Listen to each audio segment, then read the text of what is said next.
I believe we're live. Hello. I think we're good. All right. Hello, everybody, and welcome to our live chat for the fifth book in the Memoirs of Lady Trent series within the Sanctuary of Wings. Do we want to chat some before we do introductions, or just jump in? Yeah, let's chat some. Let people trickle in a little bit. Okay, cool. And I'll put up the non-spoiler just so we have that. That's good. Perfect. Is everyone's July going well, reading-wise? Not for me. This is literally the first book I have finished this month, so it's not great. Yep. I feel like I'm beating off a slump with a mop or something. Trying everything I can. I don't think yeah. That. I don't think so either. Well, I started Malice and Ninth Reign side by side, and they're both like the world building is quite a lot. And I was like, nope, this isn't working. Malice and Ninth. Yeah. It was too much for my brain, so I'm gonna break it up a little. Yeah. Are you guys still reading Robin Hobb, or are you done? Or have you finished? We finished the book. We finished the book. Yeah. The most recent one, yeah. I think we're in discussion because I feel bad because Kristen really, really liked that. Well, you're enjoying them more than I am, I would say. So yeah. I feel like you would want to binge them more, whereas I'm like, I could give or take like a few months between books because I'm just mediocre on them. Yeah. I think now that I've had like a little bit of space from the last one, I'm okay with waiting a little bit, especially because I suddenly have a bunch of obligations. Whereas like when I first finished it, I was like, I must pick up the next book right now. So that feeling next one's really different from the first of this trilogy. Like I've heard it's really good. Cool. Yeah. So it'll be interesting to see where it goes. But yeah. No, it's tough. I have a friend though, who actually like from my old book club, who we read Live Ships together, the first book. What's that? Ship of Magic together at I think I was at least on the third book by the time my book club read the first one together. And a friend of mine just like loved it, read the whole trilogy, started back from Farseer, and she's like, I think she's somewhere in the Dragon Quartet now. So she's like way surpassed me. And she has like all these like ideas and theories and she can't talk to me about them. I'm like, But I do know that I binged this series this trilogy, Tawny Man. I binged this one when I originally read it, and like I was a mess by the end. So maybe I need Maria to like be like, no, let's take it easy. Let's not. Well, I binge most series. Well, I usually do, and so like Hobb and Sanderson are weird ones for me, where I'm like, actually, no, I'll read one book and I want time. Yeah, I read Assassin's Apprentice and I loved it, but like that emotional roller coaster, I can't binge them. I think it would seriously impact my mood. So eventually, if you liked Assassin's Apprentice, I think you'll probably just love it more and more. Yeah. Spoiler: it gets a little bit more emotional. Oh no, a lot more. If you're emotional about it, stuff gets worse. I'm never gonna be emotional about it. One of my friends from book club told me that I think he only read, maybe he's read Farseer, but then he read Ship of Magic, and he thought that was too emotionally manipulative. Mm-hmm. And I was like, oh man, if you thought that about Ship of Magic, like, don't keep reading in the series. Yeah. I have a feeling I'm not going to be one of the ones who cries at her books, though, because I feel like I would have at this point reached that. So we'll see. Yeah, I know Assassin's Apprentice made me cry, but I am susceptible to that, so... I am, so I think it's just the writing for me. I don't think I've cried this trek around. Hey, Sarah. Hello. I haven't cried this read through. Another Kristen. Yay. Yeah. Kristen's in the building.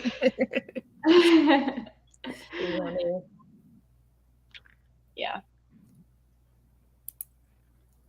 I'm trying to think of the last book I cried in. Sword of Kaigen, Jade Legacy. What else? Ooh, Great Coats. Oh, really? Yes. I think Trader's Blade. That was my mid-year book freak out take answer for that. I would say that like the way, you know how there's like character driven books and plot driven books, I would describe like Greycoats as like emotionally driven.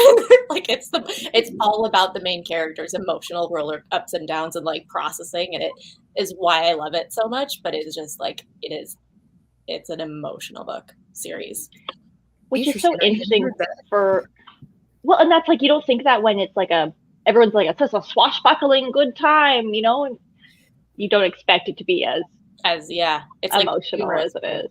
Mm-hmm. Yeah. Yeah. Oh man, Sarah. Okay, I just watched Jake Bishop's review for Brightlist long ago today, and he made me want to reread it because like you just read it and loved it, and he like raved about it, and I'm like, I need to go back and reread this, not with my book club telling me it was horrible. In my ears to reassess. You have to go check it out. This Jake Bishop's channel.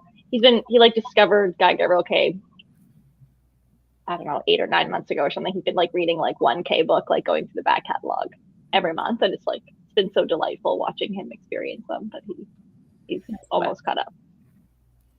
That's awesome. I need to get to. I haven't read anything by him yet, so we'll see. Stay tuned. Secrets. Right. Fun things coming. Kristen Lee in the comments, have you read this 5th Lady Trent book? And what did you think? I guess we're going to get into it soonish, but just curious if you're here having read it. You know, Sarah did not, so. We know Sarah did not read. And I think we're all pretty much unanimously maybe saying to her, don't read it, you know? Yeah, skip that one. Mm-hmm. No. There wasn't anything like overly problematic. But nothing that's the last one that we talked about. Yeah, I don't think it's anything that they had problems with in the past books in this one. It's just, I just don't think. Yeah. That the investment in it would have paid off for them. Mm-hmm. Yeah, I agree. What do we want to do? Loved it. Ooh, interesting. That's awesome. I feel like that's a hot take. Well, I want to hear more actually now, Kristen. Not a good review. I was about to say, the reviews, at least from the people that I follow, are all pretty positive for this one. Ditto. That's what I've seen. Both Angela loved it, and then Taylor from Made Between the Pages loved it. So I don't think other than our group, I don't think I've seen negative. That's so interesting. I think Taylor loved all of them. Wasn't this like a whole 5-star series for her? Love that. But we're also like sitting here and analyzing them, and I think we bring up each other. That's true. It's like the things that we focused on might not be what other people are focusing on. And I still think that my feelings about the finale are compounded by the fact that I've now read the series twice and like waiting for the expectation, the hype for that. Mm-hmm. I genuinely think if I had just read this casually on my own, I would have binged through it. I'll be like, what a fun, cozy series, and like not thought overly much about anything. Mm-hmm. I don't think it's all your fault, Sarah. I don't think it's all your fault. No, it's not your fault. No, not at all. Any book club chat where you like sit down and actually talk about like the specific details, and you're like, oh yeah, and it's just you could just as easily go from like and really enjoying a book to liking it more by hearing other people as the opposite. Be like, oh yeah, that was bad too. Like, oh yeah, that was bad. It's like, but if you like really love something, then these small like flaws don't care, like are like super all-time favorites. Like they're probably not perfect. There's problems with them, but it's like the emotionality. You can like, yeah, I see that that's bad, but like I don't care. Whereas I don't have that emotionality with this one. Yeah. Do we want to give brief star ratings? Yeah, I was gonna say, do we want to do switch to introductions and? Do you want? Who do we want to start? I mean, I can if I don't care. Whoever wants to go, yeah. Sure. I'll just go ahead and go. I ended up giving this 3.5 stars. There's I have very conflicted feelings on it. There's parts I really liked and parts I definitely didn't that we'll get into when we get into the spoilers chat. But you know, still enjoyed it. Me next? Yeah, let's go. So quick and succinct. I I don't know. I do star ratings, but I like to give like a 10 point system number if I'm like analyzing a book, I guess. I would probably give it a 5.5, if I was just to give this a number. I think that I too had like, not that I was expecting the finale to like blow me out of the waters, but I feel like my opinion throughout the series has been like up, down, up, down, up, down. So I was really hoping that she stuck the landing so that I could like finish on like a really, really positive kind of glowy note for the whole series. And I just don't know that this book delivered in the ways that I wanted for Isabella's career, for what I thought this book or this series was working towards from like her as a scholar. I don't feel like this book gave me the satisfaction that I was looking for her. So that's kind of where I'm at with this one. Like there were fun parts. She's a treat, you know, hijinks ensues as always. But I think some of the like happy conveniences built up a little bit too much for me in this one. That makes sense. Yeah, I ended up giving it a 3-star, but it actually has me thinking to go back to past books and maybe change my rating. Because I gave a 3-star to a book that I think is not as good as this one. Interesting. But I don't think that I would give this any more than a 3-star. So it has me, you know what I'm saying? Because I don't think there was anything problematic about it. It's just not the direction I want it to go, change the entire tone of the series and everything. So I was just, and everything I loved about book 4, we didn't get it in this one as much, and I was disappointed. Some of the good romance, I'd say. Some of it, but it was like, there were some moments, but not like we got, and even not just the romance, like her brother and all that stuff. Like we had cute moments with him too, but I just wanted more. It was a lot of her by herself again with new characters and things. Yep. And I just think for a finale, it's like you want everybody. True. Like Natalie and everybody to kind of come back together. You know what I mean? Everybody we met along the way. And I didn't get that. Yeah. So I think I'm giving it 2.5. Oh, 2.5. I don't think it's a 2.5 book by most people's standards. I think it's probably 3 stars. But for me and how I feel about it, it's 2. I can't give it higher. This was the first book that I was annoyed at Isabella and felt like I was channeling my inner Sarah. She actually if this had been her personality in the other books, I would have had a harder time with them. And then I also really, really, really hate the big reveal. I think that it's not in keeping with, like you said, Kristen, it doesn't make sense for the rest of the tone of the series. It just changes it a lot. And it's not what I kind of signed up for, if that makes sense. Like if it had been at the start, I would have known that was what we were. For sure. And then I could have been more on board with it. But at the end, as kind of a surprise, it just didn't work for me at all.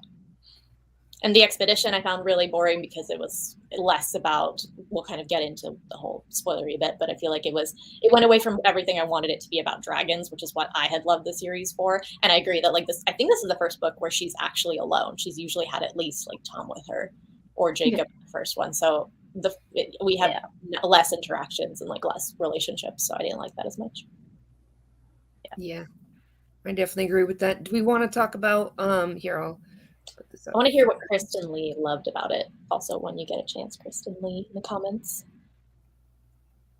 Oh, interesting, for the Shelf Space book club. Is that a book club? Yeah. I forget who runs it though. It was originally Jessie May, and now it's a mix. Gotcha. Jessie May created it and then had to step back. Yeah, it's Kate from the Literary Apothecary for that one, and Evie from She Was Only Evie, I think, are the hosts for that one. Oh, those are the current. Okay. It was like briefly Alan. Yeah, they rotate through. Okay. But those are the two for the month that they're talking about. That okay. I don't remember if it's this month or next month, but I think it's this month. It'll be interesting to see if they read just the first one, because I feel like a lot of people stop there and see it as a standalone. Yeah. No worries. Jump in when you can. You can always tell us in the Discord later if it's tough time. Yeah. Well, before we get into like spoilers with the reveal, I mean, like, it's hard to talk about all of the, I think, like, the things that It generally happened bug so us. soon. We could do the ranking Yeah. of the books that Kate was Oh, mentioning. here we go. Isabella got called out on her crap by the big Oh. reveal character. That was definitely a change.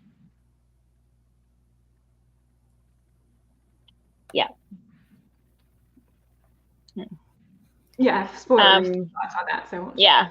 And it does change Okay. who she is as a person. So, but I feel like it would have been cool to see that as a bigger, stretched out arc of character development. But it does, like, I'd say maybe the beginning of this book and end of this book, or she's the most different than in any of the others, right? Yes. And is it a 10-year time jump? Like, not 10 years, but it's quite a big time jump. It is. Yeah, that's You know, true. we're always talking about the timeline.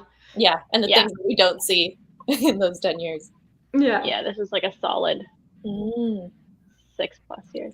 interesting. Yeah, I think See, that's that flip-flop. That's so interesting because everyone loves, like, everyone says, Lady Trent, like, Isabella, she's greatest main character, blah, blah, blah, blah. And, like, I don't know, like, she's had her ebbs and flows, I would say, like, highs Yes. and lows. I found her very entertaining for the first couple, me too. and then things started to drag a little bit. And then, too, like, Sarah being like, she's not that great. It'd be like, oh, yeah, she actually does, like, have some serious flaws.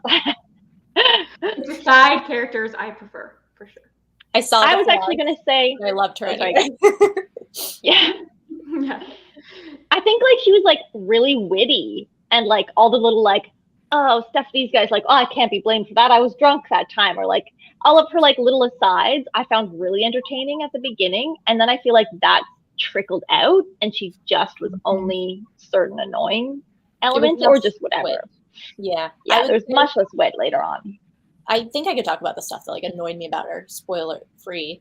The Perfect. part that the thing I liked most about her, and that, like, despite all the flaws, was her passion and kind of her excitement for this field, and just, like, her willingness to, you know, kind of risk her life or do anything because she was just so enamored with dragons. I could kind of see my childhood self in her. I've talked about that before. And so with this one, what really annoyed at the beginning is that there's a lot of, oh, I feel like I need to discover something big for the sake of becoming famous, or, like, I'm jealous of your success, so I want to then also be a big name. It was less about, and then she talked about how she was bored about certain things that she was doing and not wanting to do kind of that research anymore, and she was above it. It felt a bit to me like I lost that passionate younger self of her, and that's where her and I kind of went our different ways. That's a good point. No, those are valid. I liked, actually, the honesty that she said, like, you know what it is? I'm feeling kind of jealous. Like, so I like that moment in that regard, that it was, that she was open about it. And because if it was like, if this was a romance novel, if this was anything else, she'd be like bitter and secretive and she wouldn't say anything. Like, so I liked that there was that, like, honesty. It was the same with when she, like, said all that stuff about, like, being really, like, angry about being a mom, like, back in the second book. I was like, oh wow, I actually went there. Like, okay, cool. So I liked that she was open, that was sort of what was pushing her. I don't know. I get it, like, in some regards, if you're in a field for a long time, like, passion starts to, it's not that it's gone, but the reality of, like, the day to day, and then it's like just doing it because it's almost been like, she's had, like, increased exposure. She's seen dragons, she's touched dragons, she's studied dragons, like, it's not as exciting for her anymore. And so then it's like, well, what's the next thing? Where's the next, like, big break? I wish it had been more of, like, I miss going out in the field with them, or I miss, you know, observe, like, something more like that, and then that prompts the expedition, rather than I need something big in order to get into this full, like, colloquium or whatever it was called. Yeah. And more for, like, to stick it to this group of people, like, which I get, because it is annoying that they wouldn't let her in there, but at the same time, I wanted it to be more, like, even if you get bored with research, I want it to be like, oh, let's try and rediscover my passion for it kind of path, almost. Yeah. That is a really good point. I tabbed That's a good point. I liked, yeah. Yeah. It does bring up a lot of themes with that. And I think, Sarah, I think you would like Andrew too. But she didn't read that. Yeah. It'd be interesting to talk on that about note. Oh, sorry, go ahead.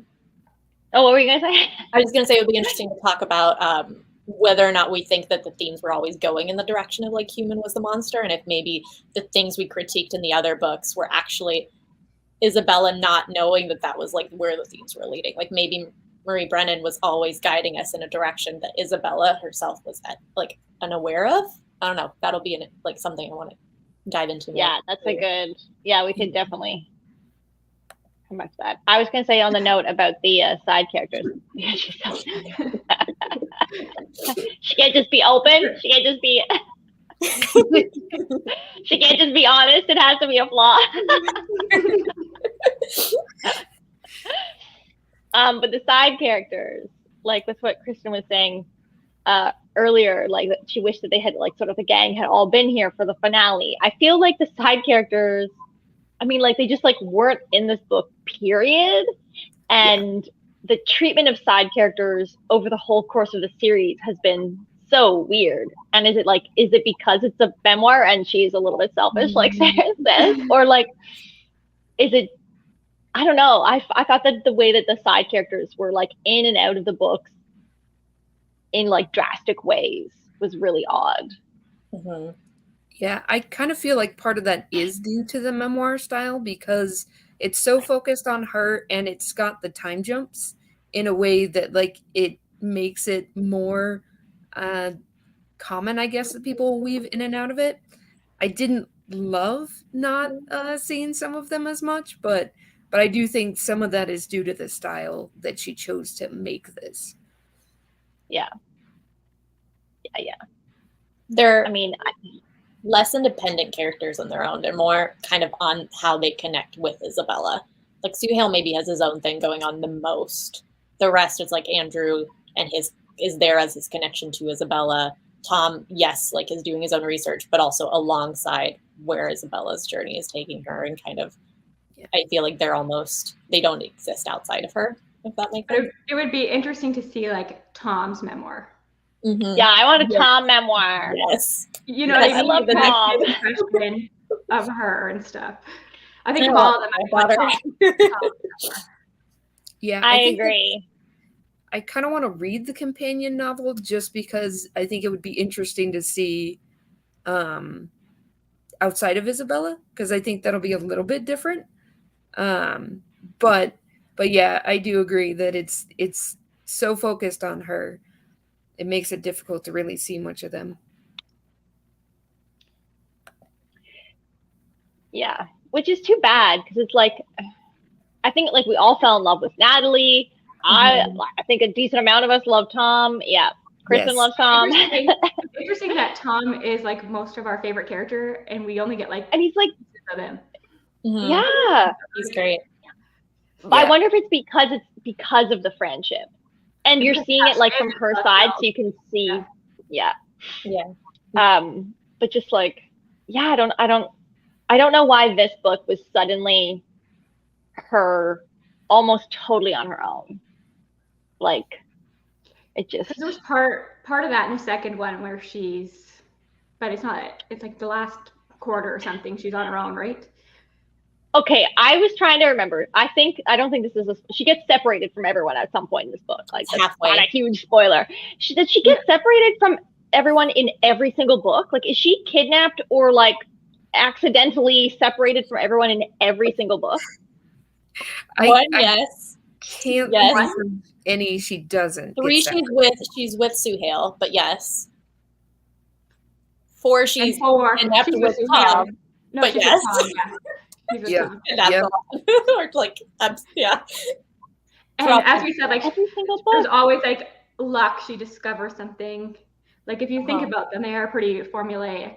I wonder if like they weren't there. Yeah, they are. Otherwise, the discovery would have been everyone's and not just hers, and then it would have been like, what is the point of I kind of think that's that launches me off on a whole her as a scholar conversation that I can't. I'm so upset about.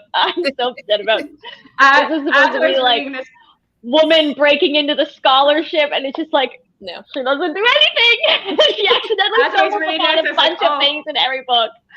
I knew you were going to be so disappointed as I was reading it. I'm like, oh no. Because based on her discussions, I knew you wanted her to discover to be something different. Yeah. To Sarah's point, I wonder, like, do other fantasy memoir series exist?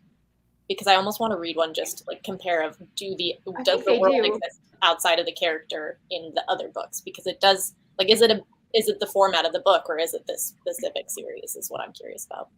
I mean, there's a lot of those like even Go ahead.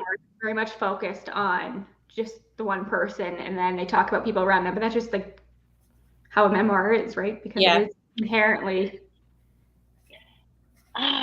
see, that makes me almost, I think originally I was really enamored with the idea of like, ooh, this is a memoir that's in the world, which it's like reminded me a little bit of Chorus of Dragons, which is like, these are books, these are like accountings of what's happening in the world themselves. I was like, ooh, I like this. I like that it's like, she's like casually mentioning things that we don't know about.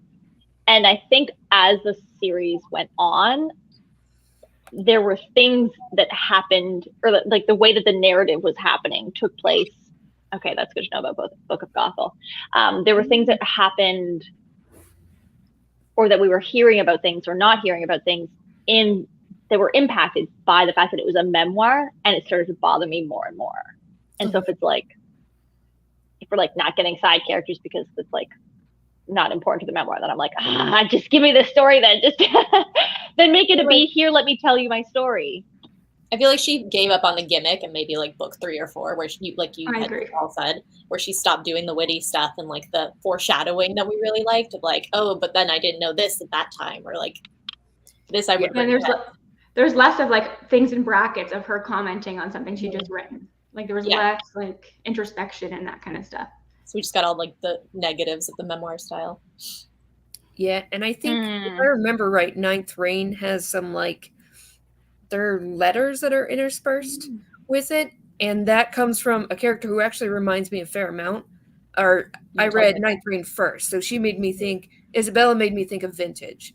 But I think for me, Ninth Reign works better because it's short, since it's just letters that you get like that perspective, and then it switches back to multi-POV. So you're not kind of like stuck in that style.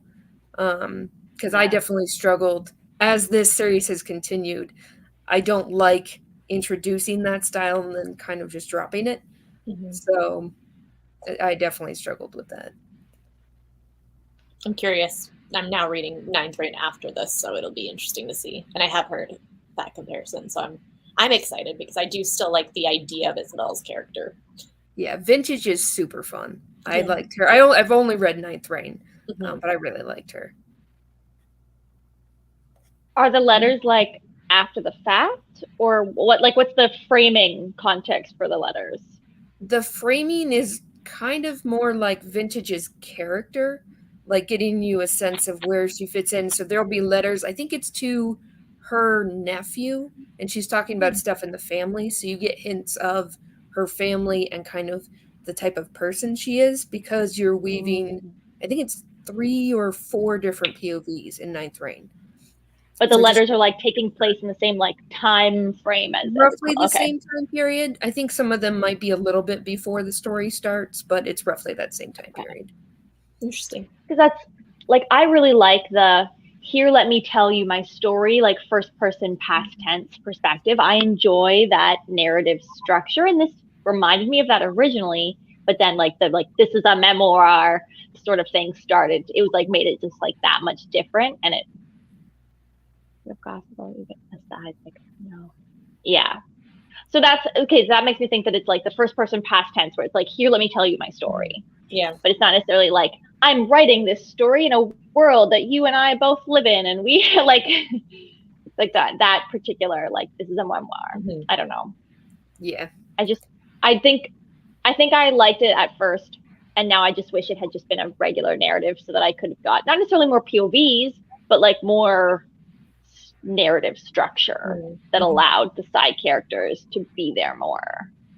Yeah, I definitely agree. And I have to admit that one of the things that I found bothered me more as the series went was the way that she would reference, well, I could tell you about this part, but that's in like this separate story that you can go read if you want. And it's like that was things that like, I'd rather be reading that though. So like, that was Voyage of the Basilisk was where I was like, oh, I wish that she like referenced like, no, you already heard about these parts of it in this other thing, so I won't retake that here. I was like, is that I don't want you to repeat it.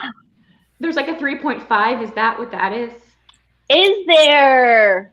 It's so. The 3.5. I just read that recently, and it's like a battle between Isabella and like another scholar who's trying to present like some new thing, and so it's like a letter, like editorials, basically back and forth. Okay, that's kind of fun. It was pretty fun. I enjoyed it. Was it? I definitely agree with this. Yes, that was a big pet peeve of mine. I'm going to read Kristen's comment here. I felt that the introduction of the dragon took longer and longer in each book, and that more species weren't seen prior to wherever the adventure was bringing up. Yeah, 100%. I feel like this is my thought, but maybe Marie Brennan was like, this is a cool concept, and then was like, but actually what I want to write about are cultures and anthropology, and then was like slowly bringing more of that in and less of the dragons and less of that. So not what I signed up for as much is kind of my gripe with it, I guess. What do we think? Well, thoughts on the overall series? I'm curious to hear as well. Like, I don't know. Would you recommend I would recommend this and shall in like a holiday cozy read. You don't want like much of a commitment kind of a thing. And I would almost go into this saying like, don't think too much about it. Like you want like a cozy, casual, fun time. Like you're looking for a great audiobook. You just want to like sit and I think that's how I'm going to recommend this. Is like don't think about it too much. Don't overanalyze. Just enjoy. And as like a cozy comfort, like fun, light read. Like that's where I'm at with the series. I feel like from the in-depth analysis, this final book just totally soured me on the series. And I do think marathoning it's probably smart because they're not that long. Yeah. Yeah, I wonder if that would make it like a little bit more like more satisfying to binge it the way that I think a large proportion of people probably do. Like if they feel you'd be kind of caught up in it. Yeah, it feels more like one long continuous story instead of these separate stories that are like lacking a good conclusion, a good strong middle. You know, it feels like an overall fun adventure. They do feel very separate. They're formulaic, but I feel like they're very separate. And it's like, okay, now this is a different setting. It just seemed like they read pretty like they do feel pretty episodic, but they read as like one long. Yeah, so I think if you read them together, it might flow. Yeah, exactly. Like marathoning a TV show or something. Yeah. I think they've had the problem. Sarah, just let me have this. Obviously joking. I have heard different opinions, though. I have heard, who was it? Voyage Through Worlds, who talked about how she really liked the kind of the perspectives on colonialism and gender in it. So I have heard like different opinions on this that I can't speak to. I can see the flaws definitely, but I can't be final. I haven't gone out and watched other people's reviews. I should do that. Watch some videos and stuff. I just saw Sarah Voyage Through Worlds today in her June wrap up. She talked about also being disappointed with within the Sanctuary of Wings. So I was like, oh my god, vindication. Yeah. I think it just depends on what you want out of this series too, because if you're having a good time, I think you'll still probably enjoy it. But if like you're there for the dragons, like it just the turn it takes is definitely one of those where it's like it doesn't ruin the series for me, but it also makes it difficult to recommend to people who love dragon related things because it does flip so much towards the end.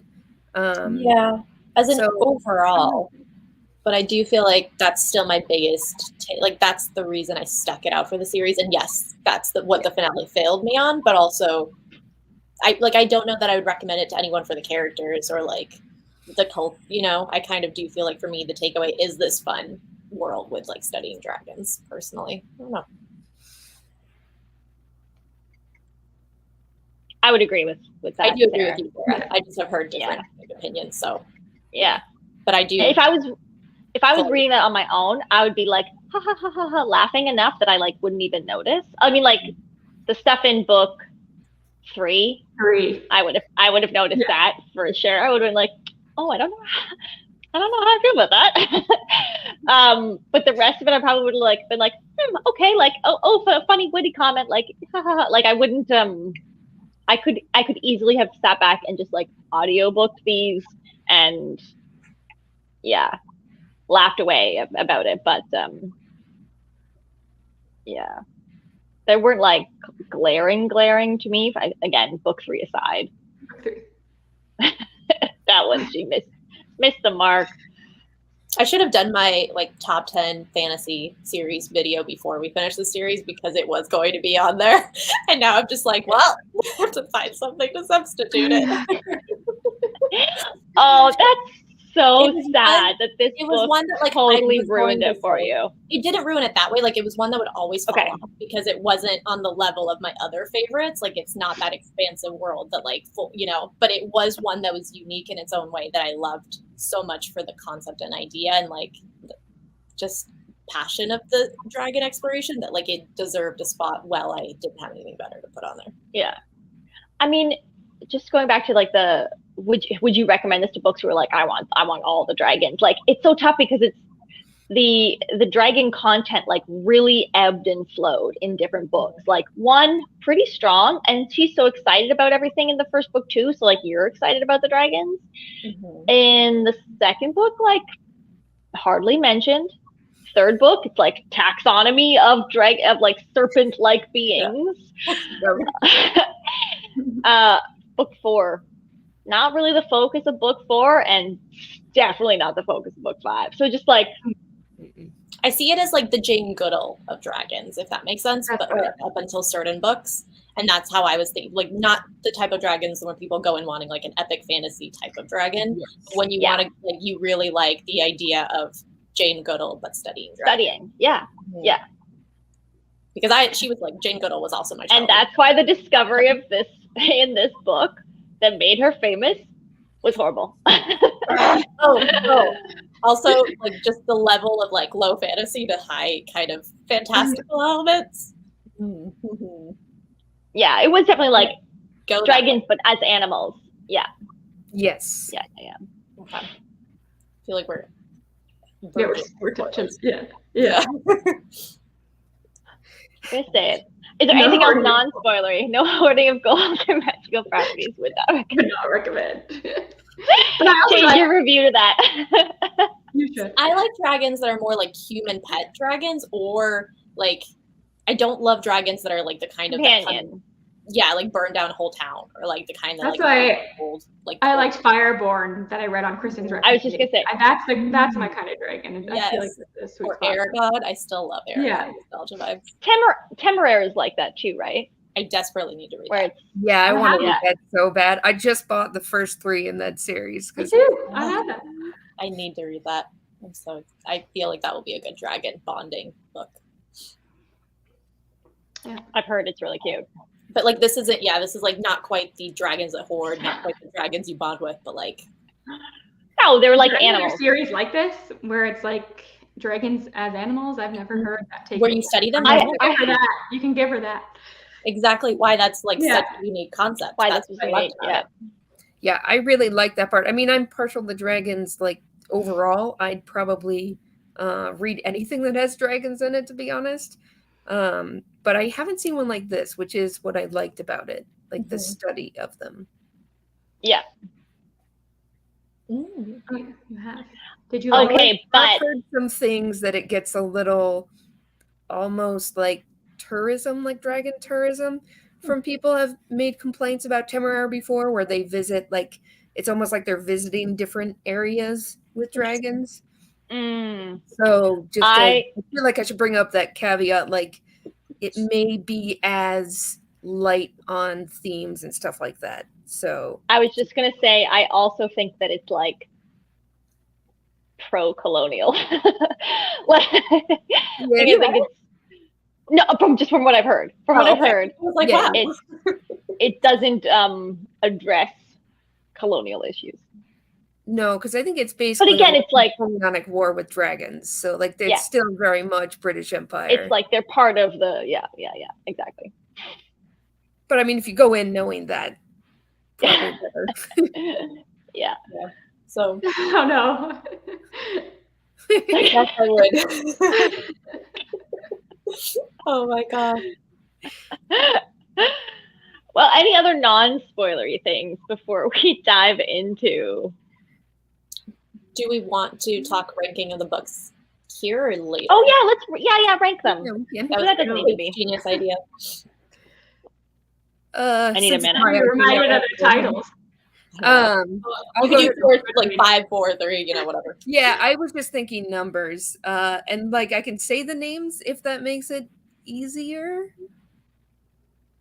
No, But I've got Goodreads. I'm good. okay. So I think since I've already thought about this, I'll go ahead and put mine. I think I would say that I'd put it 4, 3, 1, 5, 2. Because 2 was like the biggest disappointment for me. Even though I don't like the turn this took, I still like it better than 2. Shocker. Okay, I can go next. I think I figured mine. 4. So in the Labyrinth of Drakes. Then 2. I liked that one. That was like the swampy politics, Tropic of Serpents. Then I'm going to say 1. Then 3, Voyage of the Basilisk. And then this one. This one ruined it for me. Okay, obviously we have the same favorite, number 4. Then I actually think it's 1 because I felt like that introduced me to it and it was different for me. Then 2. Then I think this one and then 3. I really did not like 3. Okay. Yeah. I think top spot. That's where like those are duking it out for me because I would have said 3 and then 1 if I'd read it the first time, but having read the third one a second time and discussed it in such detail, probably 1 and then 3.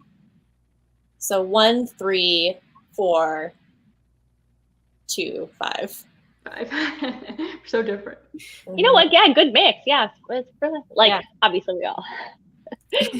Most of us loved 4, but and I would say I like think it's a pretty good mix. 2, and then like 5 is down there because like 2 wasn't my favorite, but yeah, I really didn't care that much. Like 2 was fine, and then 5. Yeah. They were all 3, 4, 3, 3. I'm confused by Kristen. She really liked of the 3 I read. I liked 1 best, then 2, then 3. Yeah. Yeah. That checks out. Yeah. It just got progressively worse for you, didn't they? Yes. Yeah, okay. I wondered if that's what you meant, Kristen. Yeah. 3? I really, really liked 3. Either a typo or she really liked 3. Yeah. It had all the dragons. It was great. Yeah. Problematic content, yes, but all the dragons, please. I just don't think I like On the Water. I don't know. It just didn't work. I don't know. The setting didn't work as much for me. But we did meet Sue Hale there, so I have to give it that. Yeah, that's true. And we had like little boy Jake all the time too. Oh, loved him. Yeah.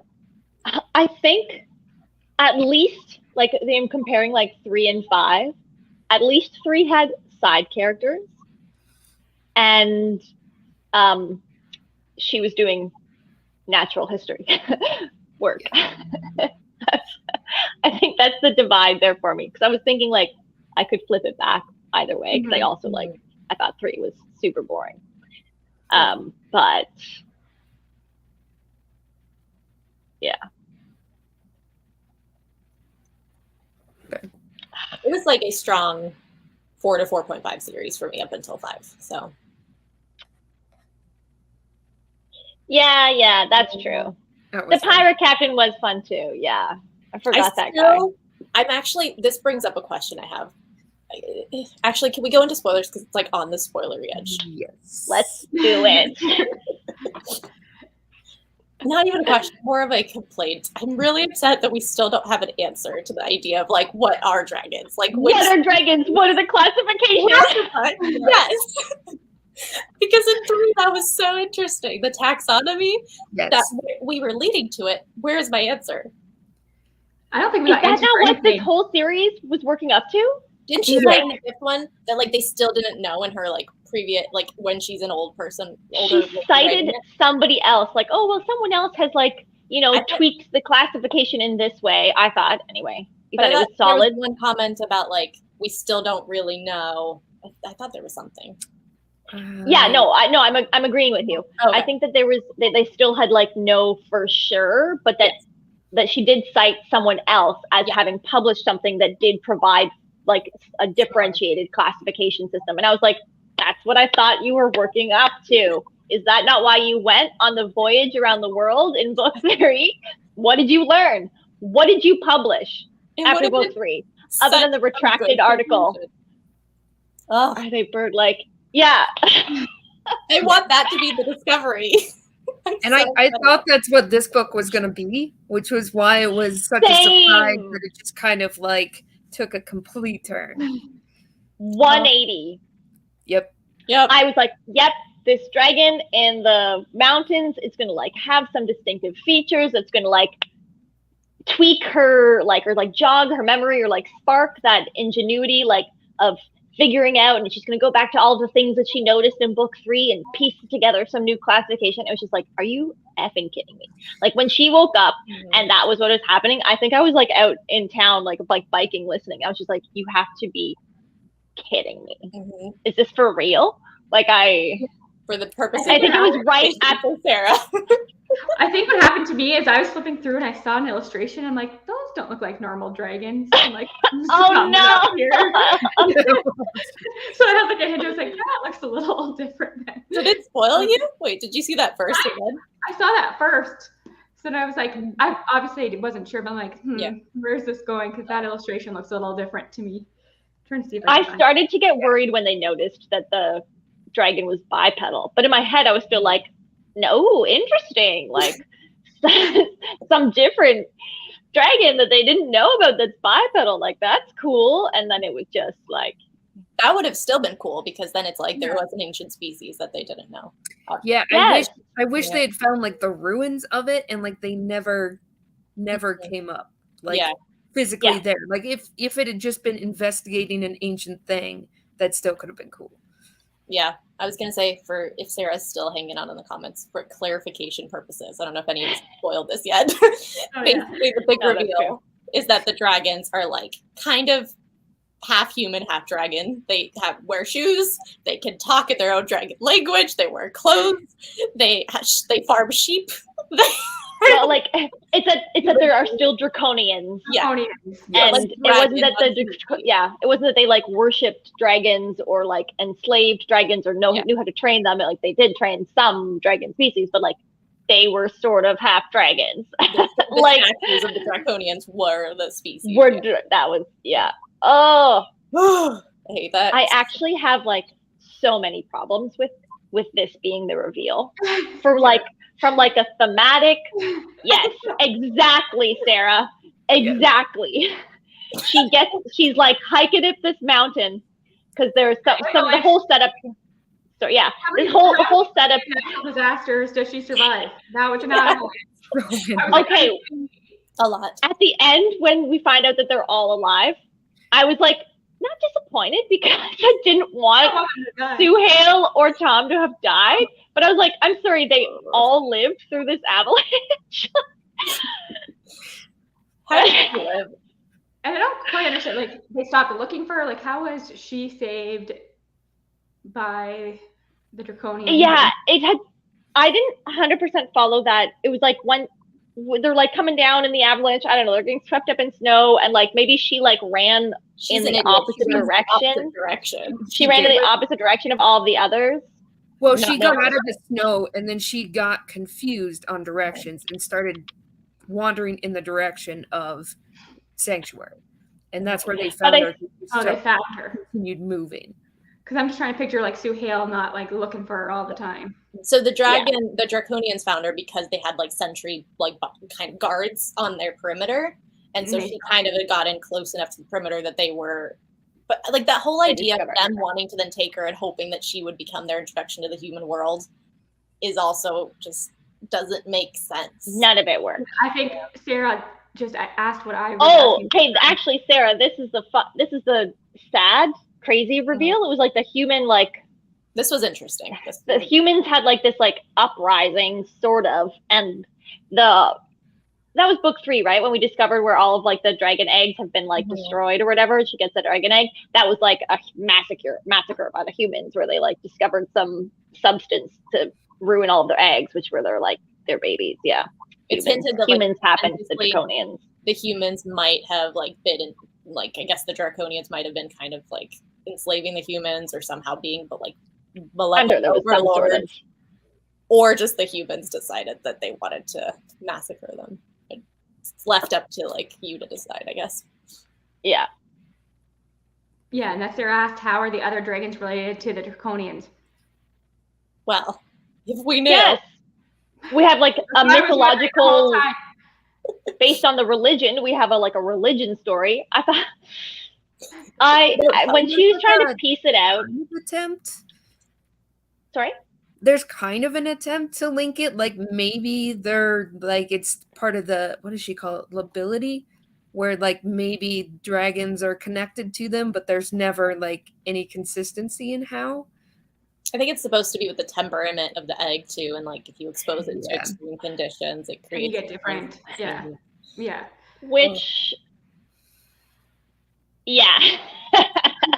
I almost expected, like, this is a dumb all thought. of her actions were I suspect. kind of thought the sheep would be the male of the species because I thought it was revealed. Oh my god! There was an obsession with the sheep. Yes, that is true. because she kept saying like, "Oh, if I'd known then what the male dragon looked like there was a comment like that," and I was like, "They must be the sheep." Oh my god! There's have to be the sheep, obviously.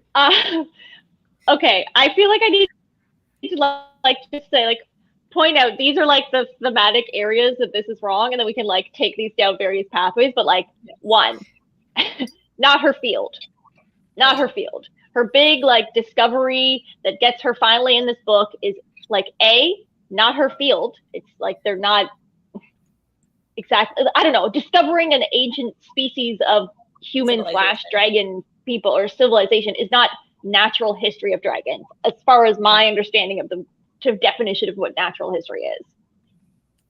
B, she stumbled upon it. She accidentally stumbled upon it. Once again, all of her discoveries, she has like accidentally fallen into these discoveries.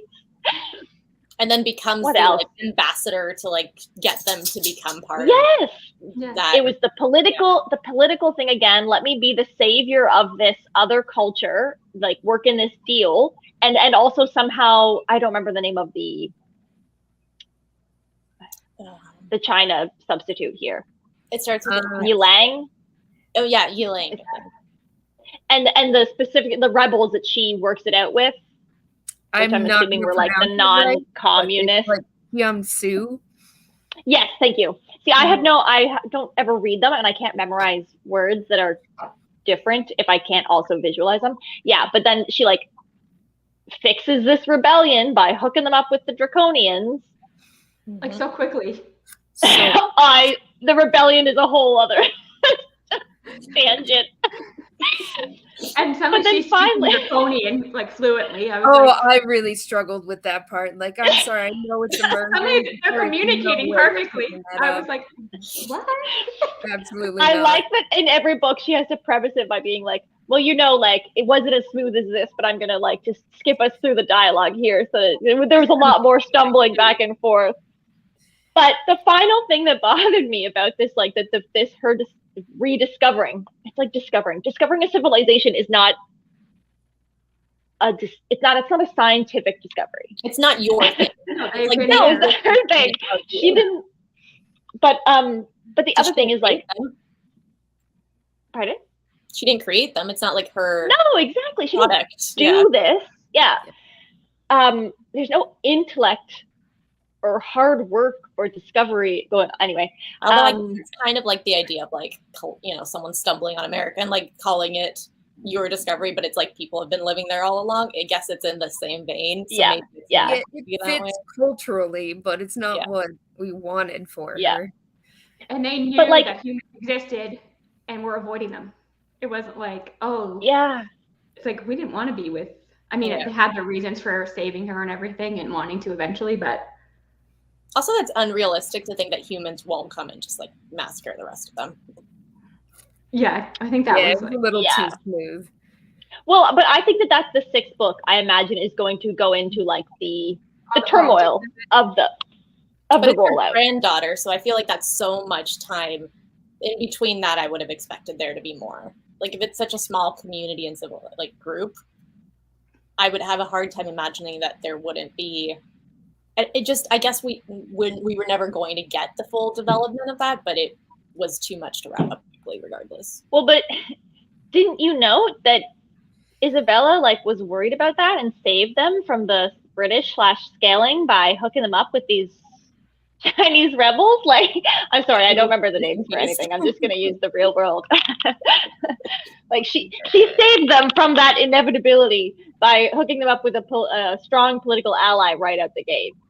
And that will last forever, and they will never be in trouble again. And that rebellion's magically going to have, like, they had to fight their own civil war, but you know what?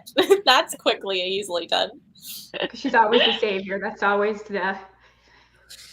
And she always wasn't like even her like communicating to different communities and her. I'm like, that's where the format. It's like, of course, every other book was like leading up to this moment, I guess, where she'd have to meet the Draconians and learn their culture and their language and everything. And she's like, oh, I've had lots of experience with this in the last 4 books. You know what? You're almost selling me on the fact that this does make sense. Like it's sort of when you look at it that way. I think that's how it was supposed to be. I don't know that it worked, but it was supposed to be. I understand why this is the ending. Like, in book one, when she when she's in that place wherever it is that's like Eastern Europe, and she stumbles upon like the Draconian ruins that time. She's like, I'm not really interested in Draconians, like at all. Except for the fact that they obviously also liked dragons. Like we established from book 1, she does not care about Draconians. By book 3, we've sort of got like, well, my beau is interested in Draconians, so now I'm sort of interested in the Draconians. Book 4, her like big discovery is Draconian that's like exclusively related. I guess there was the egg, but like she didn't do anything with that right away. She didn't have answers. So it was like, again, it was like a language thing for Suhail. And then in this one, it's like, oh, and I discovered a lost civilization. Ta-da! Like, that was hiding and not lost, And from that this isn't your field of research. Mm-hmm. I felt like the only reason she was interested was because she finally figured out that they're not just people, they're like dragon people. And so now, like, because there's dragons involved, she's suddenly like, oh, actually, I am interested in this. Yeah. Yeah. Sarah, if you're talking like plot wise, how did we end up here? It's like there's somebody finds the remains of a dragon that doesn't look like any other species that they've seen before in the like mountains somewhere in Asia. Mm-hmm. I wasn't sure about the geographical situation like there. Himalayas, basically. I was wondering if it was the Himalayas. That's what it felt like to me. Yeah. Okay, I concur. And then so she like goes on this expedition, and isn't it just so great that she happened to take up mountain climbing as a hobby in between books 4 and 5? Yeah. And she goes on this expedition with Tom and Suhail and her like translator, the guy that found it, and gets swept up into an avalanche, wrongs up on the wrong side of a mountain into this lost valley where the Draconian civilization has been secretly hiding this whole time. Yeah. They like after the massacre, they all went and like fled into this like very remote valley that they could survive in, and no one would ever stumble on them. But there's also kind of like a war going on with the like China equivalent, where it's like a civil war. There's a rebellion happening, and Skurland is kind of trying to aid one group over the other, and they're probably were going to stumble on that civilization by the end anyway, but probably would have just like killed them all and then moved on. Yeah. But their savior, Lady Trent, to the rescue. I was just going to say, this is like the most white savior series ever. Yeah. Each book, not really the first one. I mean, a little bit, but not But as not to this level. No. egregious. No. Yeah. And I think this is It a good was- point too. It's a very good. About But them not getting sick, like Yeah. they've Brush been those isolated. What's right? Kristen's point here about the Draconians that like go in to like help the new emperor fight the rebellion, and they don't get sick from like being in the cold mountains to like being in a completely different environment where they're exposed to all kinds of people. So that's a good point. Ooh, like yeah. I mean, it talks about them struggling with the weather a little bit, but yeah, not pathogenically. not the pathogens that they haven't been exposed to for thousands of years. 1,000? Or just the weather and everything. Yeah. Sarah's point about the bones also interesting because I feel like we dropped that plot point too. Yeah. We're like was it between books 4 and 5? It got solved between books 4 and 5. Yeah. We're like, magically we've discovered the alternative to dragon bones. So now everyone's just mass producing the synthetic alternative. Yeah. Well, okay, so that was, I guess that kind of happened in book 4, right? Because that's why their research program gets shut down because they were like, But what happened, what was like the reveal that happened in the interim was that the formula got, like somebody was like a whistleblower and like released the formula for the synthetic bone to mass, what's that called? Yeah. Like open source sort of thing, so that everyone had access to it, so that it wasn't like just Skirland, like a war. Whatever. Yeah. Yes, it is. It was a little bit disappointing that it all happened off page, but again, a discovery that she stole from a bad guy. Like not the synthesis, but like the fact that they could preserve the dragon bones, that then they used that to try to make this synthetic one. Well, she stole that from the bad guy. She saw the dragon like habits and came to her own conclusion about it being able to be preserved, but didn't know how until she stole that, right?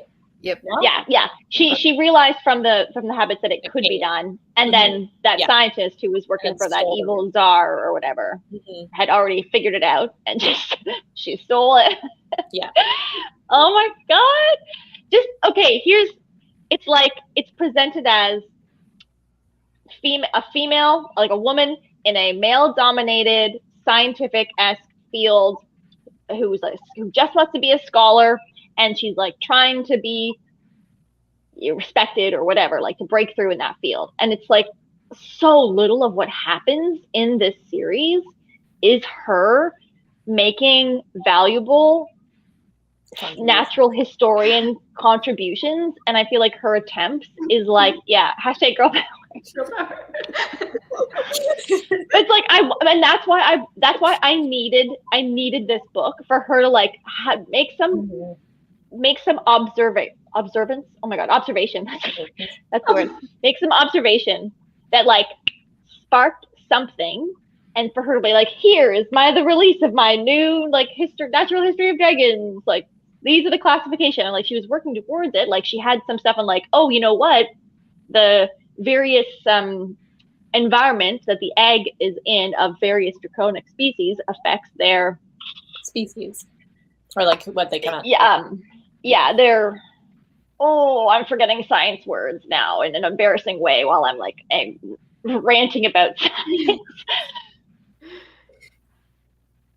Well, anyway, differentiation, the features, the features and characterization. I actually thought it was weird that she like went out of her way to use words that like weren't our science words. Like there's other there's existing terms that she could have used, and she like made up ones instead. That kind of bothered me. So I was like, you could have just said this.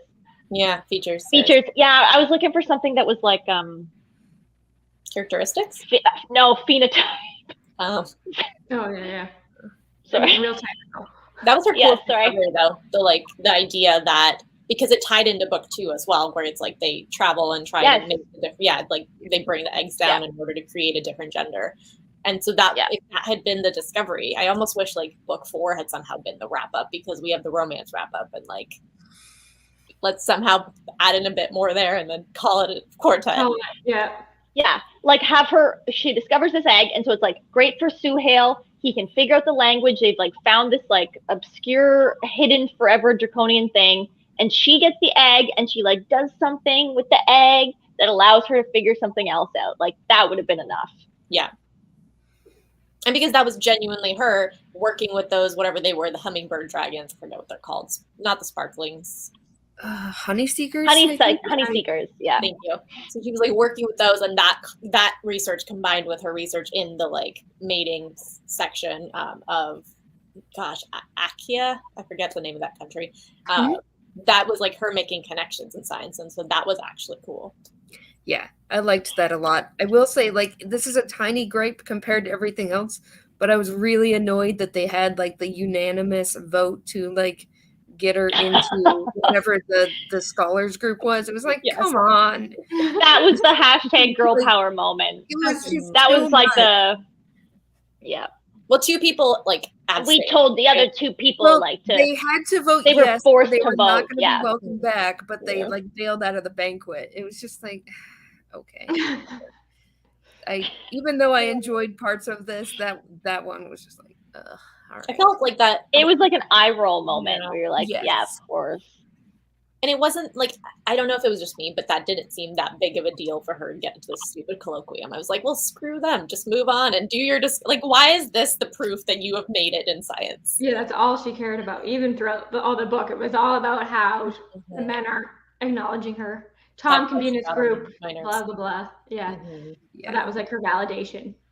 Yeah, like forcing them to accept her. Right. Yep. Yeah.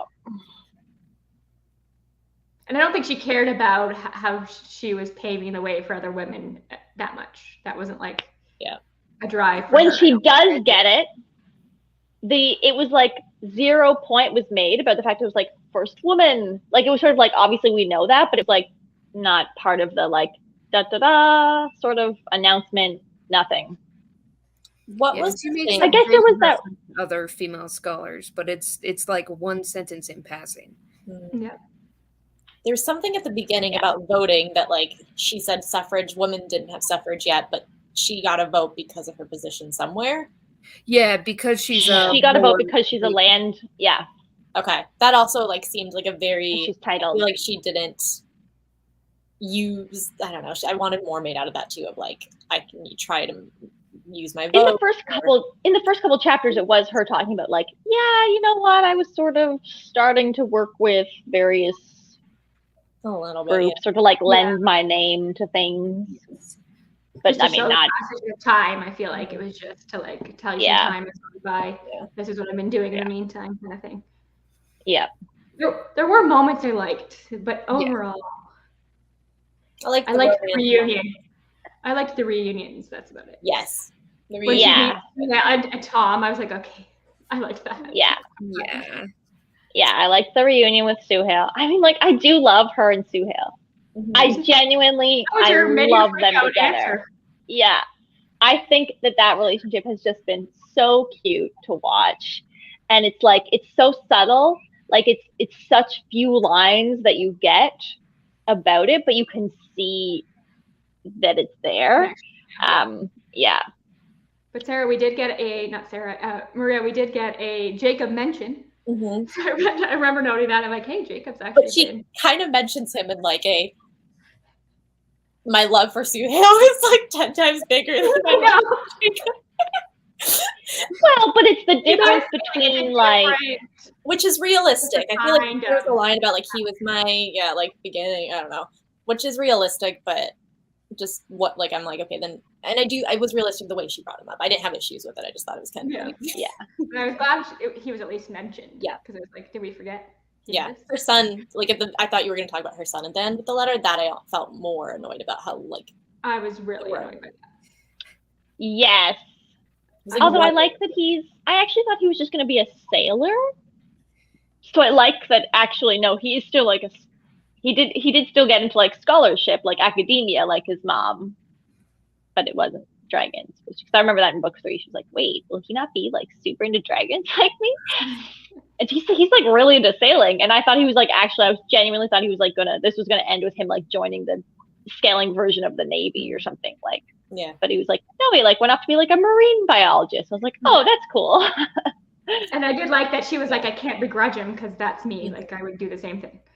So it's just, because in the letter he's like, I can't be, don't be mad at me. But she's like, how could I be mad? Because that's what I would do. Yeah.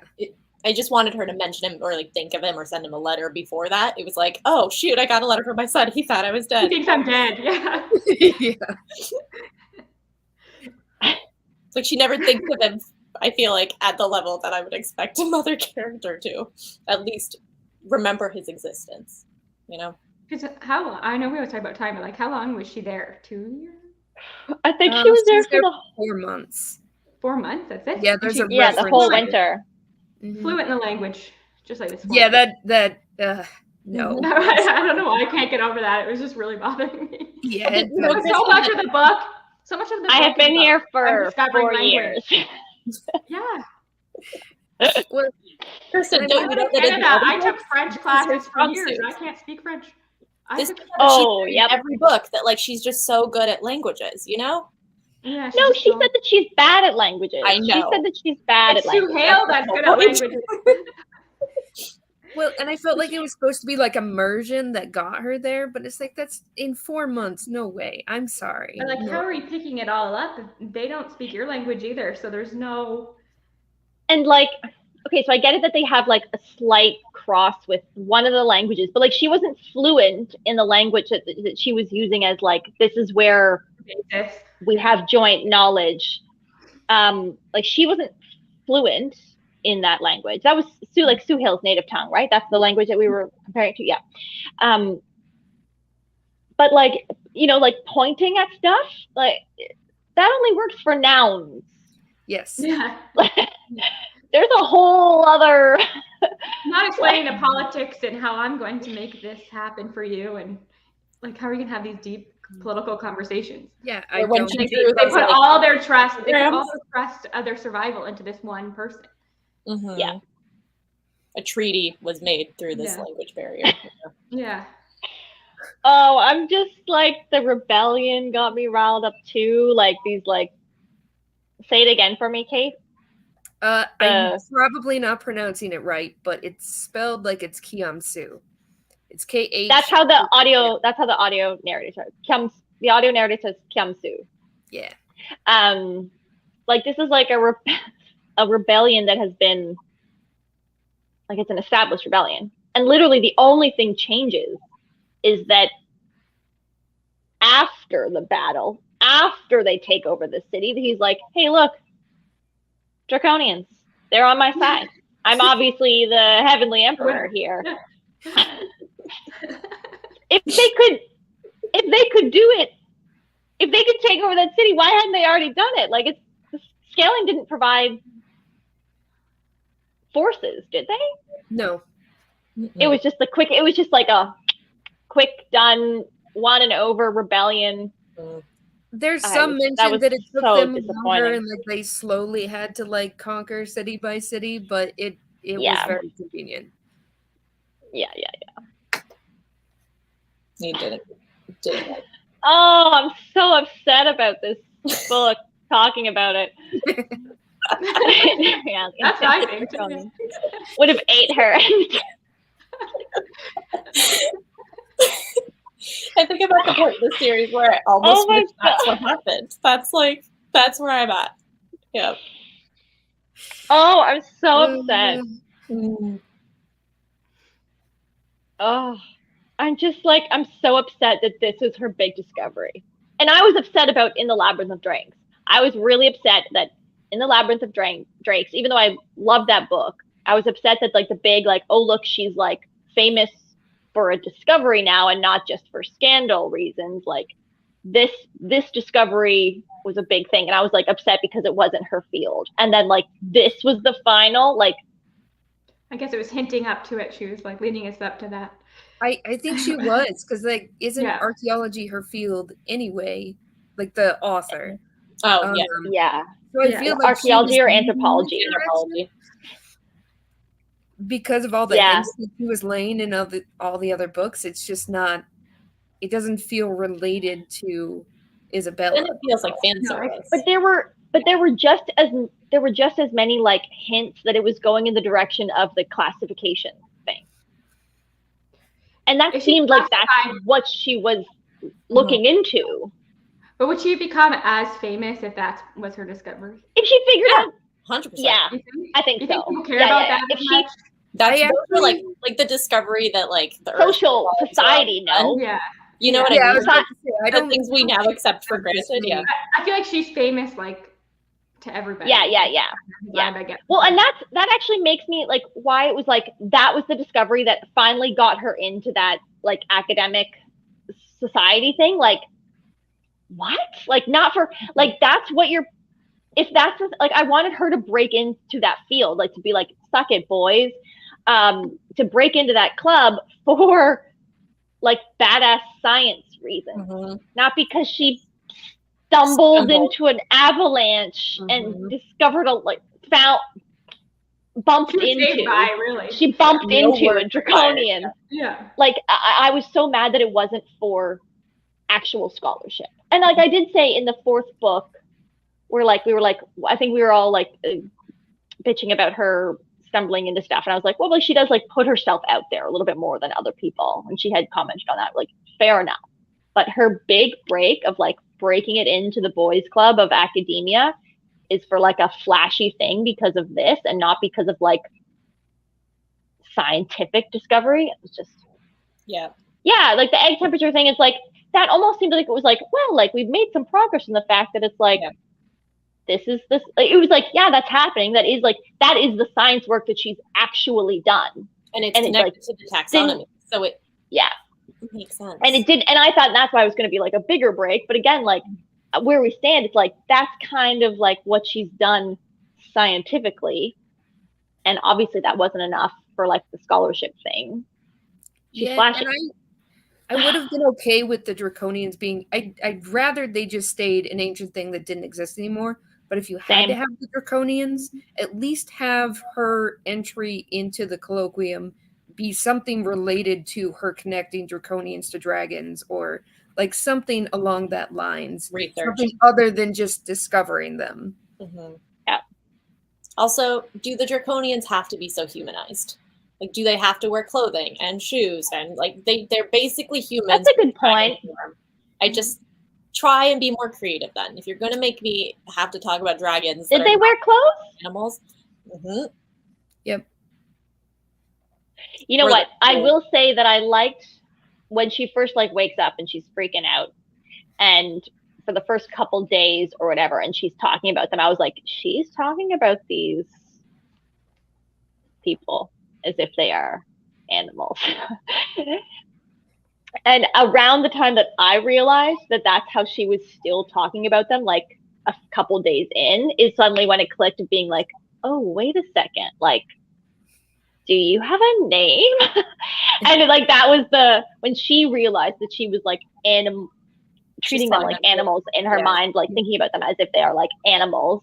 Like at least she did like realize that she was doing that. I don't know. Yeah, and I actually, even though I don't love having them in there, I was interested in the Draconians as far as like she talks about their differences in communication and like gestures and stuff like that. So like that part I thought was cool. I don't like the way it's presented. It's so surface level, and I wanted to know more about what they were doing since they're already in there, but a lot of it was really surface level. Yeah. It was so rushed again. Draconians. What was that? We learned more about the sheep than the Draconians. I remember she even put like I didn't realize. What sheep are you guys talking about? Yak. Yak. Sorry. Whatever those animals. Okay, but I picture yaks as like bison. So and are you guys picturing sheep? I'm picturing bison. Somewhere in the I was thinking more bison level. But those like dragons that they trained were kind of cute though. I did like those. The Mews, Those were the contest winners. That was the rats of the dragon world. Pathetic those characters. were contest winners that some other.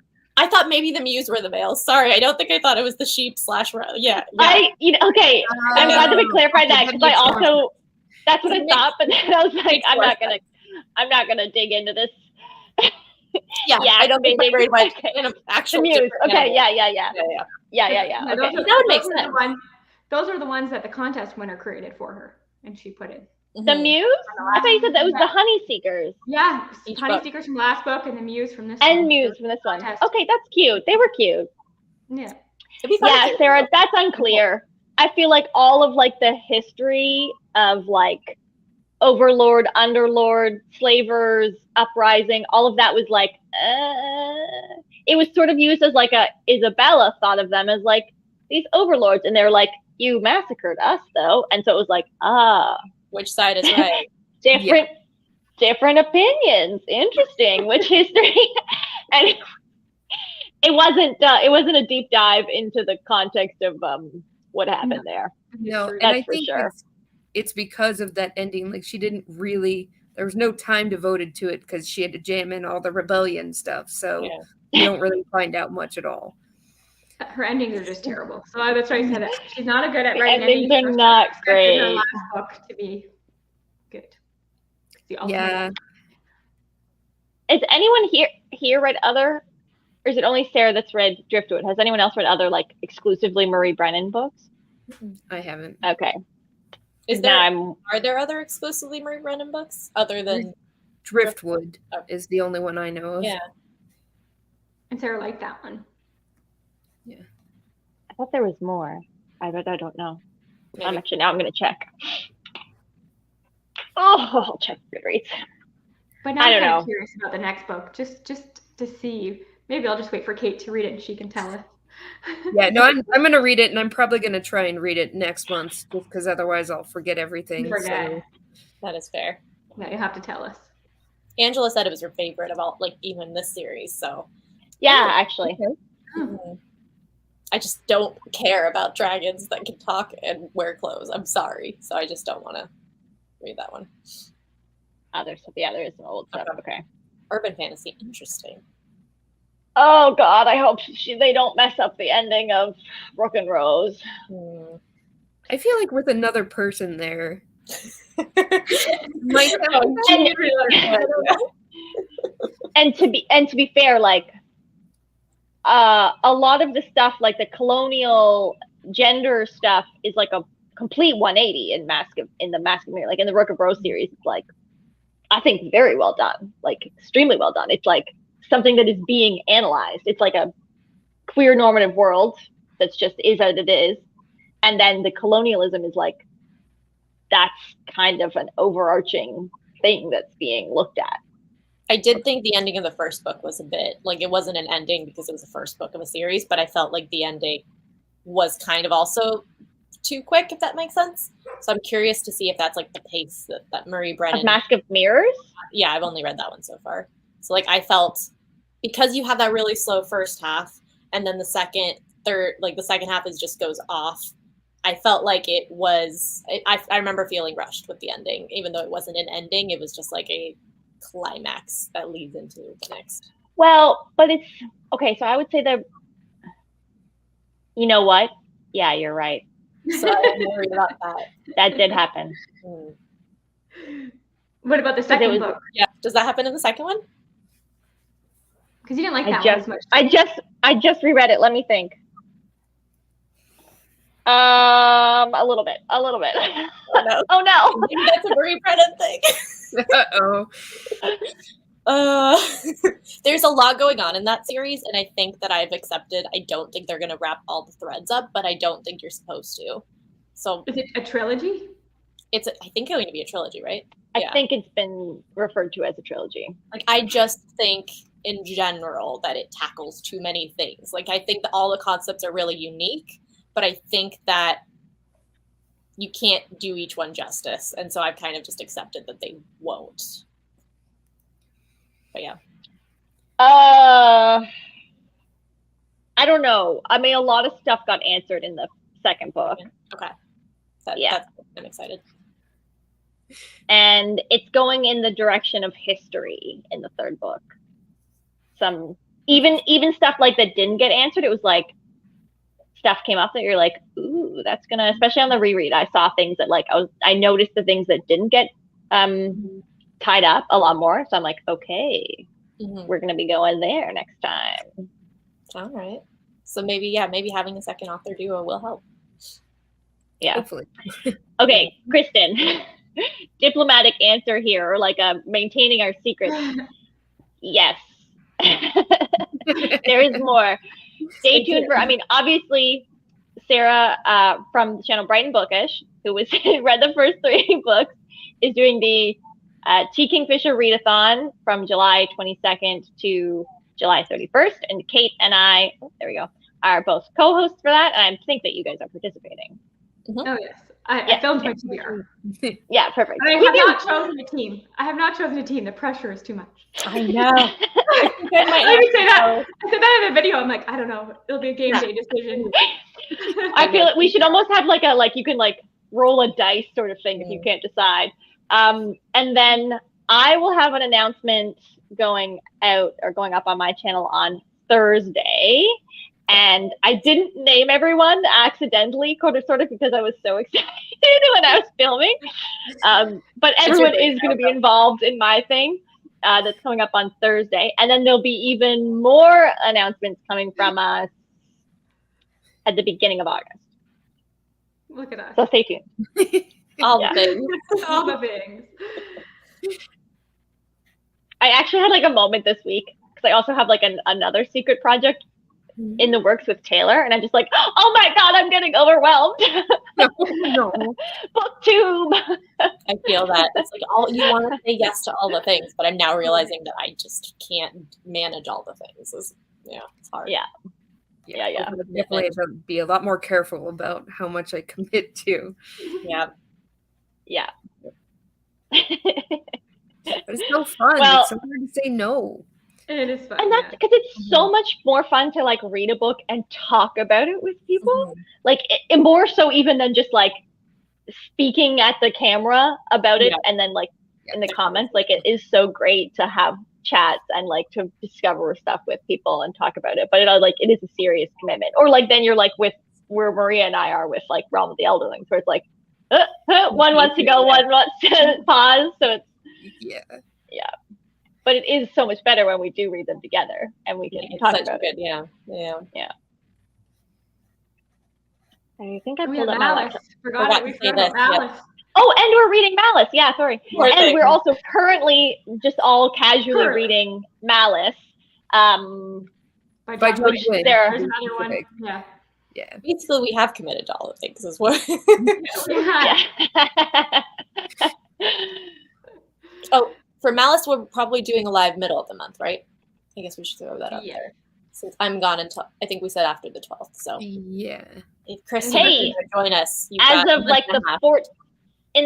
on the 14th onwards, I'm going to be in EST Standard Time for a little bit. So you schedule all those late night lives. I'll be there. Not all of them, but You're coming home. You're coming home. Yeah, I'm in a wedding, so I got to come home.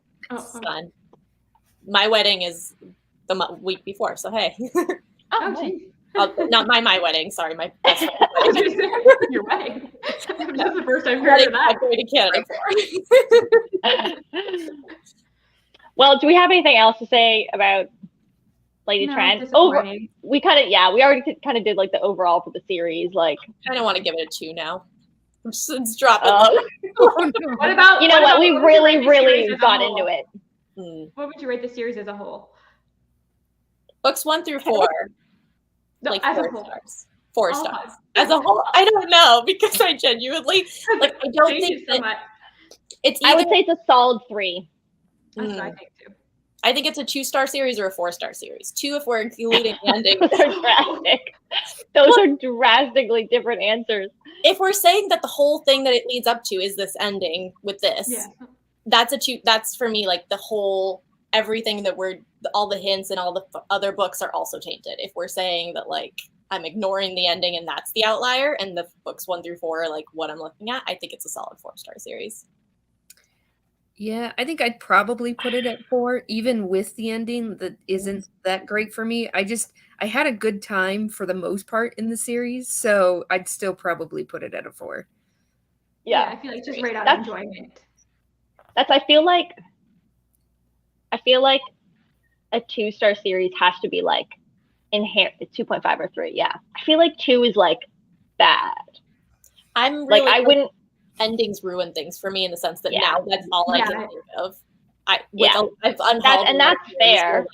Like Mistborn, I love book 1 was 5 stars, then they like progressively got worse, and now I just don't like this trilogy. So for me, like the impression I leave off on is the series, the whole thing. Yeah, but that's not every reader.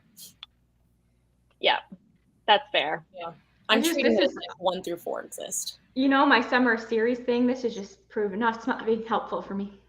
That I should stick to series and all this stuff. It's just not working out for me. Oh.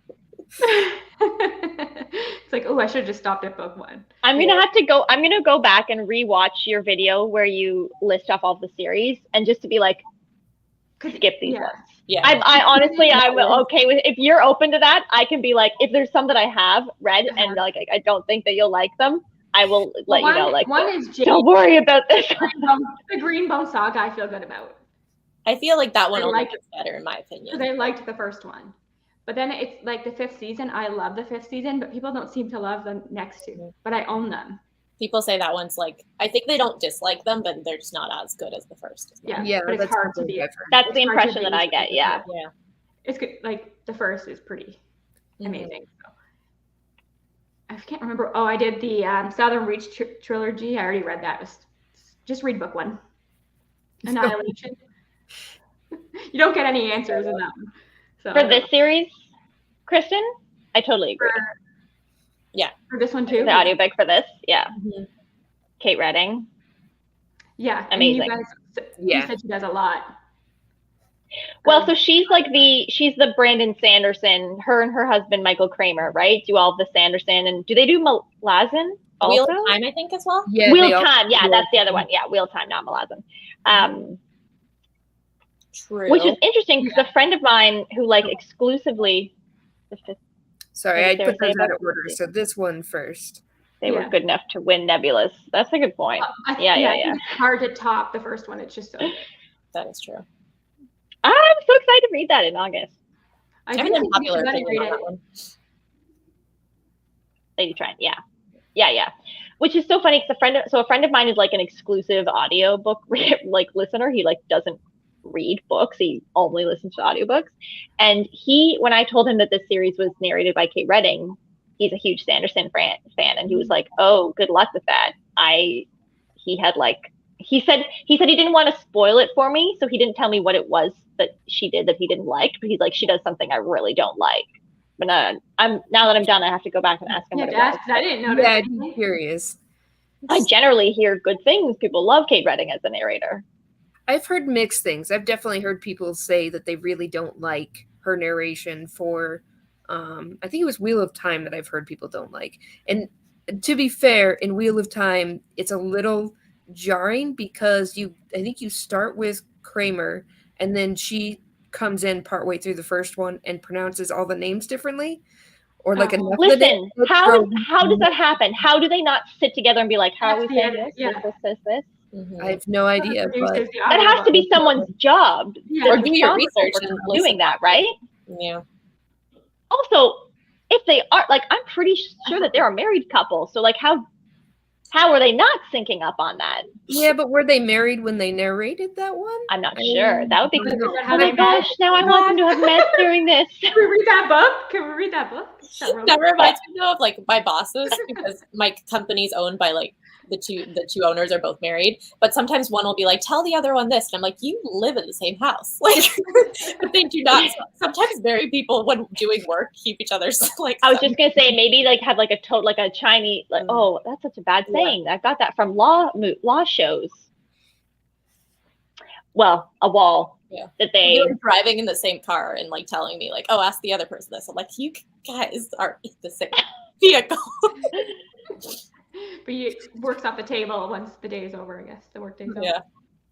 Would you read based on this, would you be like, yeah, I want to see more of what Marie Brennan does?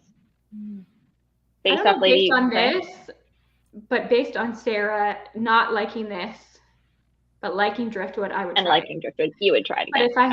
But if I just read this, probably not. I would definitely read more. I think even with the rushed endings, I liked enough of this series that I think I would pick up other stuff. I'm a little hesitant on Driftwood because I'm really not a sci-fi reader, and it sounds like it might lean somewhat that way. So I don't know if it'll be my territory, but I definitely want to read Rook and Rose for sure. It's good. Yeah, I think I'm happy I read Rook and Rose. Can't remember now. I think I read. Did I read Mask of Mirrors, Kristen? Do you remember before the first book? I don't remember. I don't remember. I might have. I don't remember when you read that. And yeah, I don't remember. But I'm glad I read those.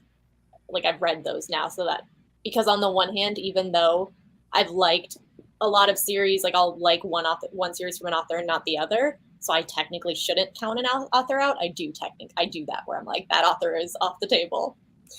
So I don't know. I'm glad I've read the Rook and Rose essentially. Yeah. I'm not gonna read more. Yeah.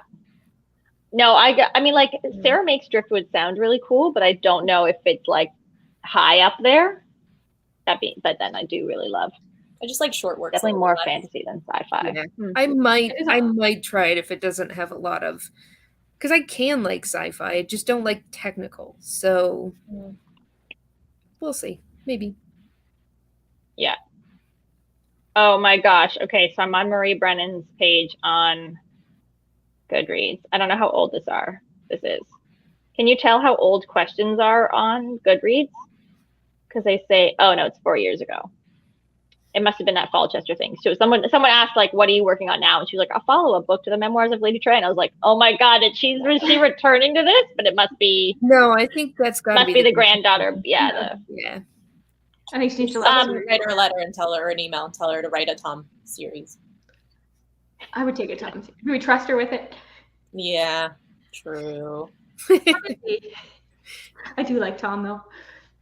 We'll create our own. Yeah. Here's the thing. Lady Trent fanfic typically, so that's what is holding me back from Driftwood. Are any of us writers? No. Okay, cool. That's pretty common in the booktube community. I feel like people who like also kind of want to write. I've had a surprising number of people in my life since discovering that I have a booktube channel ask me if I want to be a writer. And I'm like, what? No. How would you get that from just me talking about books? Like, I liked books before. As an English major, they think you're going to be. Oh, okay, Sarah writes. I do. A lot of people on BookTube are aspiring writers. Yeah. I have. Ooh, they're doing it around. Nice. Good luck. Cool. I have three of my book, like in real life book friends, are aspiring writers, which is a high proportion. I feel like. Yeah, I definitely feel like reading at the level you do on BookTube could lean you to want to write your own stories. And you already have, I think one of the other things that I suspect might lean people towards it is you're already developing a following from your reviewing. And so it's easier to promote stuff. So I don't think people go in thinking that necessarily, just that it might make you want to try more. Yeah. That they didn't expect. Yeah. Well, and I think like from the element of so people who go out of their way to write reviews or to review in any platform are people who are generally like analyzing books a little bit more. Like I'm definitely an outlier. I just like to consume. But if you have people who are like really, really like, oh, I like what they did there, and like who are critiquing the books from that added added element, I feel like that makes sense that those people are the people who are thinking about crafting stories. Like I feel like my friends who write always have very interesting insights into the books that we like co-read, because they like notice more like craft stuff than I do. Like, well, it has to be that way, Kristen. Like that person has to have made that bad decision. You're like, no, but I don't want that to happen. Which I don't know if I would like to be like analyzing the craft all the time. Yeah. I just, as I said, but like the editing, that's why I keep to nonfiction, because I don't want this stuff to bleed into just the joy of reading. Yeah. That's a good point, that you can keep it separate by genre. Do you ever get tired of just like the process of consuming words though? Oh yeah, my brain can only do so much. That's why audiobooks have been a game changer for me. Makes sense. That makes sense. Yeah. I know Taylor says like she goes through phases where, and she's done copy editing as well here, like living abroad. It's not necessarily what she wants to do, but she has had jobs that have been in that field with her background and stuff. And yeah, she says like when she was working on intense copy editing projects, she like couldn't read. And like sometimes when she's like really, really in a reading mood, she can't write. Like it's one is going well and not the other sort of thing. Makes sense. And then you got to balance watching BookTube and then filming BookTube. And, yeah, it's tough. Yep. There's just so much going on. Very time consuming. Yeah. Yep. Yeah, I just don't see how I would fit writing into that. But that's never even crossed my mind. Well, but you fit blogging in. Blogging, like, but it takes me like 5 minutes. At this point. Does it really? That's amazing. My blogging at this point, it's like so fast for me. I could write up a blog post right now in 15 minutes. Wow. The thing is, I have drafts. Like anytime an idea comes, I'm like, okay. And the nice thing about blogging too is like every Tuesday, the whole community does post about the same thing. It's like top 10 Tuesday. So a topic this week is like summary book covers. So everybody is doing the same thing, and it's so easy to do. Yeah. And then I do Instagram, but I don't plan that one very much. I feel like it would be interesting to do just maybe live chat or discussion about like time management with BookTube and like having a channel and reading and all of that. Because I want to know how everyone else like fits it in and what they do, what they prioritize. I think it'd be fun to invite someone as well who's like a slightly larger channel or who's been in this a little bit longer as well to get like different perspectives, sort of, especially with balance and like burnout and that kind of stuff. Because that's huge. Definitely. Yeah. Well, okay. Lady Trent, I think it's safe to say we're not doing the 6th book, right? No, I'm just gonna wait on Kate to review. Yeah. Not okay. So no pressure on that. I'll post something when I finish it. Let us know. Yeah. We'll put that on the Discord. We'll be like, hey guys, it's not happening.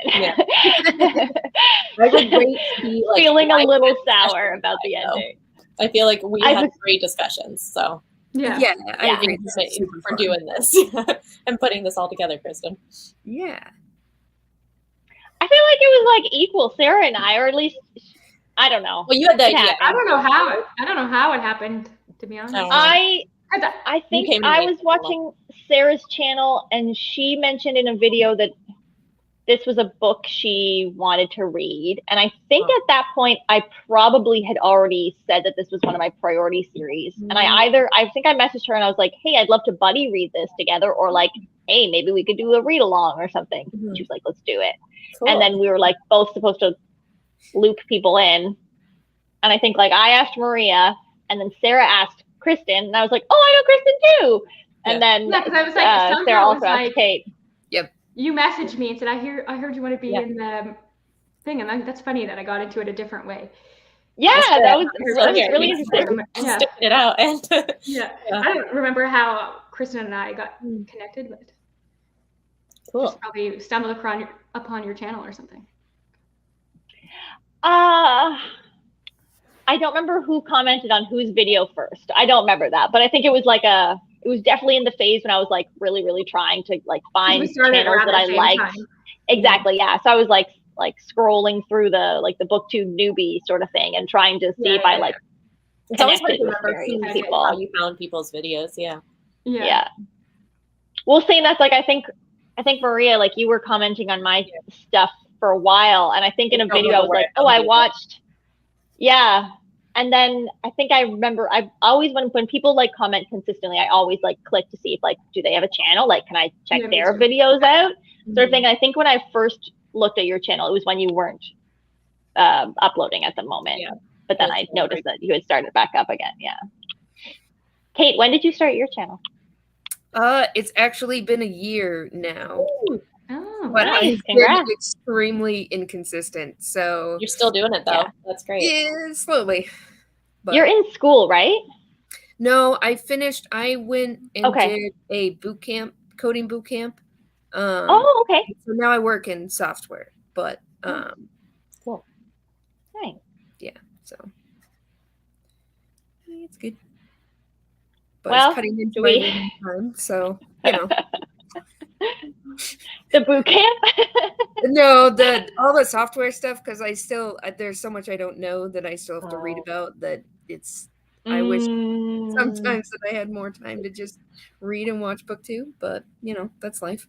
Yeah. I think about that about the channels who like people who have like full-time jobs, and I'm just like, I Or don't doing know that I could degrees. maintain this if I was working full-time. And then like somebody like Sarah, and they have kids and stuff. Mhm. Yeah, exactly. Yeah. I'll have like a busy week, and I'm like, I can't possibly film this week. And I have to be in the perfect mood for it too, or it's like it's not Yes. happening. Exactly. And you can tell. I'll film a video and be like, oh, that was terrible. I feel like Into that I at feel like I all. need to bulk film. Otherwise, it's like once every 2 to 3 weeks that I have a good day that I can like film. I just have And such I a hard get- time bulk filming because I run out of energy so fast. It but- is hard. Yeah. And I get John- chronic migraines. My migraines don't help me either. Yeah. Have you read 7 Days in June? I haven't. That's been on my.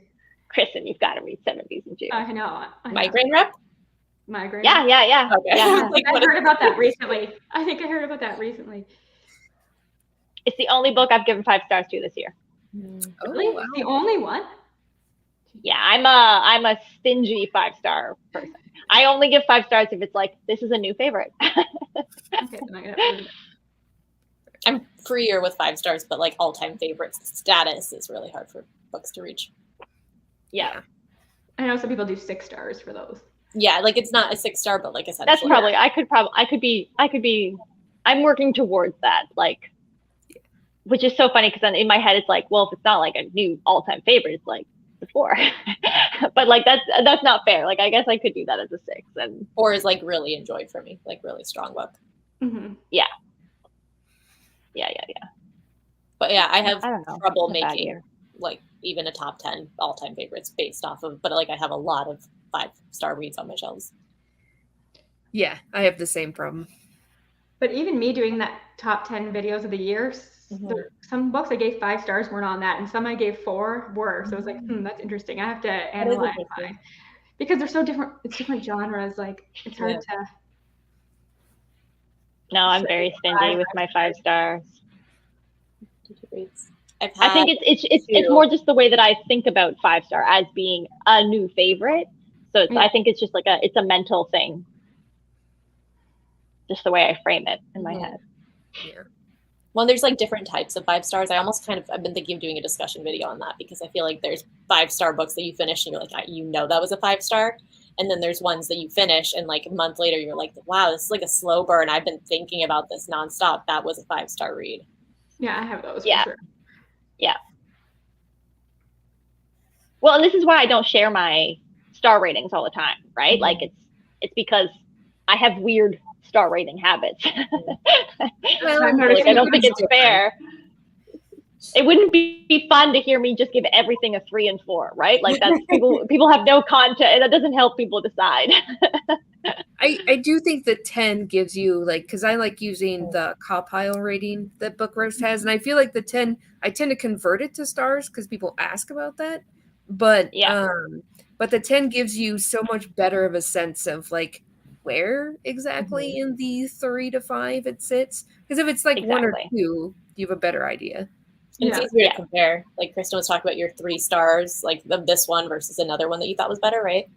Yeah, it's like So, I think the genre is so different. Like to compare a 3-star fantasy to a 3-star romance is difficult. Yeah. Whereas if you did like I don't know, like a 4 and a 5, that's already a little bit of a at least more room to play with. Yeah. Sorry, 4 and 5 on like 10 scale. I just love Claire in the Sun. Kristen said I Claire in the kinda Sun was a slow burn 5 stars for her. Which is Oh, interesting. I love that one. I've only heard that one talked about in like glowing terms. Yeah.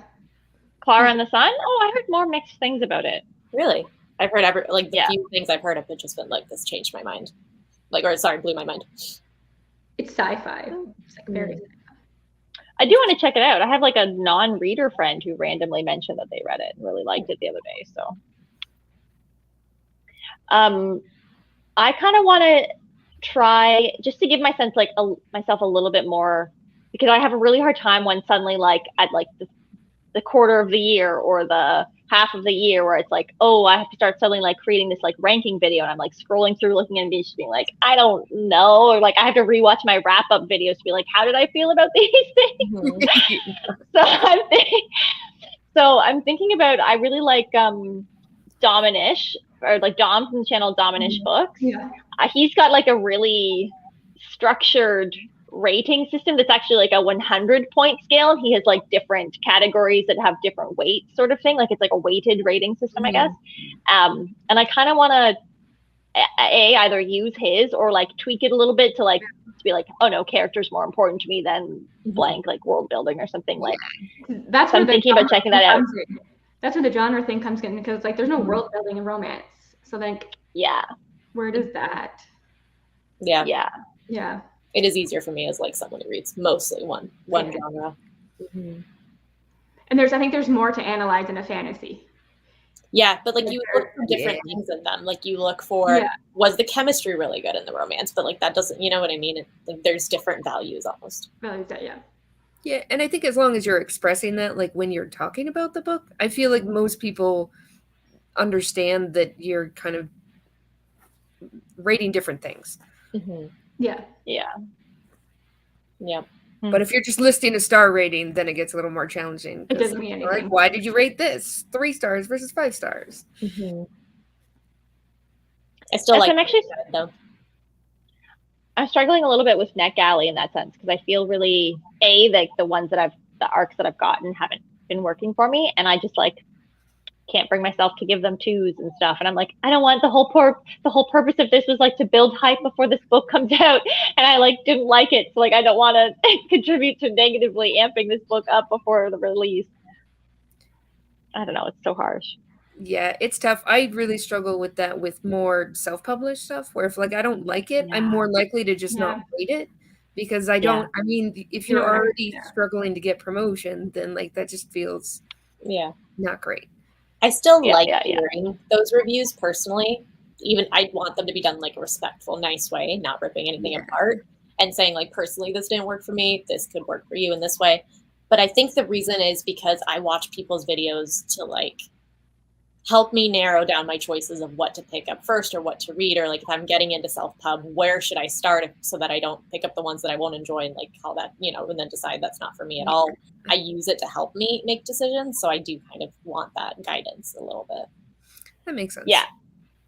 Well, and I feel like that's what I try to think about when I do. I feel like I approach my like wrap-ups really differently than if I like actually do a stand, like all press is good press, than if I do a what's that called, like a dedicated review. Whereas if it's a dedicated review, like I really try to be like, I think you might like this I think you might like this if, or like, oh, this isn't for you if you don't like this. Versus my wrap-ups, I'm just like, this is how I feel about this like random insignificant thing that happened and I couldn't get my like more so. But when I'm watching reviews, I'm either watching it because I'm trying to get a sense of, will I like this book? Is it for me? Versus there are times when if I've already read it, I'm like, okay, I need to hear what other people thought about this. Like I want to see, am I the only one who felt this way? Is this working for everyone else and not me? Or I want to hear other people gush about this book too. Like so it's a little bit different. Like to some extent, I want to hear people talk about the same books too. Because I didn't like a book. Yeah, and I feel that way about books that I don't like generally. I'm just more willing to be to talk about it more, I think, if it's not self-published, because I'm not worried about them. Like I'll talk about not liking The Maid, and I'll be pretty honest about why I don't like it. But if it's a self-pub, because The Maid, I mean, like it's already getting a lot of promotion. It can got the hype. For me. I've got like 70 some subscribers, right? So I'm not going to affect it that much. But I just worry about self-pub more. The tough thing with self-pub too is that the authors are much more present Like I've seen a watch. lot of them and watch on video, so it is also, you don't want to offend anyone. It's just your opinion. And books reading's subjective, so it's not like your opinion is the end all be all. Yeah. But I do still want to hear kind of, anyway, we've got it way off topic. Bye, Kristen. Bye, Kristen. Thank you Kristen. for chatting with us. All right. Well, do we want to wrap it up there? Yeah, might as well. Well, later. we're not chatting Lady Trent anyway. Is everyone like glad at least that they read the series, or like, I'm glad I tried that. Kristen, you could like check off you finished the series this year. Yeah, I finished the series. It's gonna work towards my thing. I'll keep it on the shelf. I still really like the whole concept of her, Isabella, like going out to study dragons and being so passionate about it and against all forces. Like that I'm taking away, and I love that. Like she's living on in my heart as that. Yeah, and I think there's some that I would reread, I think, because I enjoy them. I don't know that I'd reread the whole series again, but there's still some good ones in there. And the art. I still really like the covers and the illustrations. Yeah, the covers are good. Yeah, I definitely still want to keep the physical too. And overall, no, I think it's like it's still a favorite, maybe not favorite, but like it's a series I loved. Just didn't stick the landing. Yeah. Yeah, 2-4. That's a big difference. But I like genuinely, that's the thing for me, is that an ending will, and same with a TV show. Like I would have loved a TV show and then something will happen and I'm out.